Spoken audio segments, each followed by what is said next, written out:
এদের জন্য নিয়ে এলাম আলু দিয়ে শুটকি দিয়ে টমেটো। রান্না করলে বাসায় মজা করে খেতে পারবেন। চলুন তাহলে দেখাই এটা কিভাবে রান্না করব। কষানো দিয়ে দিচ্ছে, আমি এখন কাঁচামরিচ আর টমেটো দিচ্ছি, দিয়ে পানি দেব। আমার কষানো হয়ে গেছে, কাঁচামরিচ টমেটো দিলাম, এখন পানি দেব। এই যে মাখা মাখা থাকবে,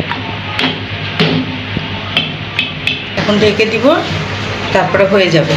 এটা হয়ে গেছে, এই যে চুলাটা নিভিয়ে দিলাম। এখন এবার আপনারা নিজেদের মতন করে পরিবেশন করুন। এই যে আমার হয়ে গেছে শুটকি দিয়ে আলু রান্না। আলু দিয়ে শুটকি দিয়ে টমেটো দিয়ে রান্না করলে অনেক ভালো লাগবে, আপনারাও করে দেখবেন। আজকের মতন বিদায় নিলাম। আমার রান্না যদি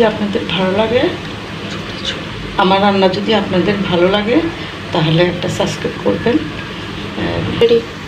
লাইক কমেন্ট করে আমার পাশে থাকবেন। কি বলবো, আসসালামু আলাইকুম।